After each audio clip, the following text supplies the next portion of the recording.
हम भाई सब ने आज फिर आपका श्रावण माह में स्वागत है। आज हम पढ़ाएंगे 16वां अध्याय।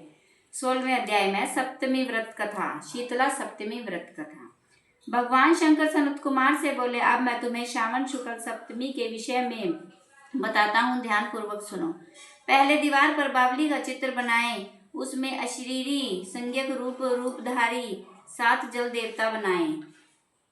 2 लड़कों के साथ पुरुष यज्ञित नारी, 1 घोड़ा, बैल, नरवाहन सहित पालकी के चित्र बनाए। 16 उपचार द्वारा जल देवी की पूजा कर ककड़ी, दही, चावल नैवेद्य समर्पित करें। नैवेद्य पदार्थों का बारना निकाल कर ब्राह्मण को अर्पण करना चाहिए। इस प्रकार 7 वर्ष तक व्रत कर 7 सौभाग्यवती स्त्रियों को भोजन कराकर उद्यापन करना चाहिए। एक सोने के पात्र में 7 जल देवताओं की प्रतिमा रखकर पहले दिन अपने पुत्र के साथ उन प्रतिमाओं का पूजन करना चाहिए। दूसरे दिन ग्रह होम सहित चरु होम करना चाहिए। अब तुम इस व्रत के फल के बारे में सुनो। महाराष्ट्र देश में शोभन नाम का एक नगर था। उसमें एक धार्मिक विचार वाला धनी व्यक्ति रहता था। उसे निर्जन वन में एक बावड़ी बनवाई थी। बावड़ी में उतरने के लिए उसने मूल्यवान पत्थरों की सीढ़ियां बनवाई थी, परंतु उस बावड़ी में एक बूंद भी पानी नहीं आया। धनी ने दुखी होकर सोचा, मेरा परिश्रम व धन दोनों ही बेकार हो गए। वह इन विचारों से ग्रस्त रात को वहीं बावड़ी के पास सो गया। रात को उसके स्वप्न में आया कि यदि तुम अपने पुत्र की बलि दो तो तुम्हारी बनवाई हुई बावड़ी जल से भर जाएगी। सुबह होने पर वह धनिक अपने घर को आया और अपने पुत्र द्रविड़ से रात के स्वप्न के बारे में बताया। उसका पुत्र द्रविड़ बड़ा ही धार्मिक वृद्धि वाला था। उसने अपने पिता की बात सुनकर कहा, पिताश्री, आप मेरे जन्मदाता हैं, इस प्रकार आप अपने पुत्र के भी जन्मदाता हुए। यह तो एक धार्मिक कार्य है।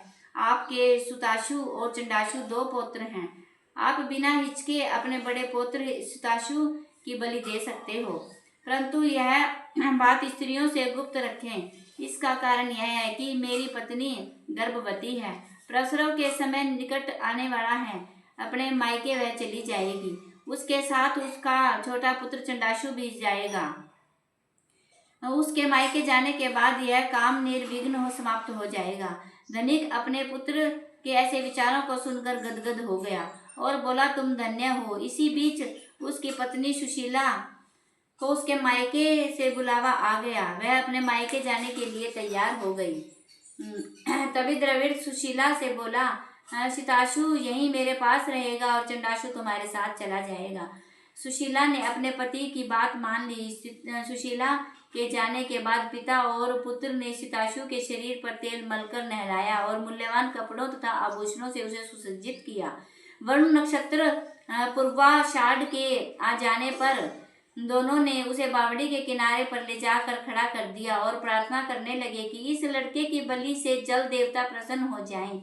लड़के की बलि देते ही बावड़ी अमृत तुल्य जल से भर गई। दोनों बाप बेटे बावड़ी को जल से भरा देखकर प्रसन्न हुए। पुत्र की बलि से दुखित मन को घर को लौट आए। उधर सुशीला अपने मायके से तीसरा पुत्र लेकर 3 मास का पुत्र हो जाने पर तीसरा पुत्र लेकर वापस आई।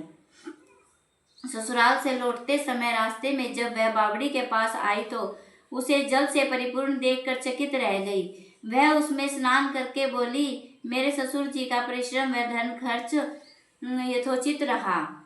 उस दिन श्रावण शुक्ल सप्तमी तिथि थी। सुशीला ने शीतला माता का शुभ व्रत रखा था और वहीं पर दही तथा चावल मंगवा कर स्वादिष्ट भोजन बनाया। जल देवता की पूजा करके दही, चावल और ककड़ी का नैवेद्य देकर बैना ब्राह्मणों को भी दे दिया।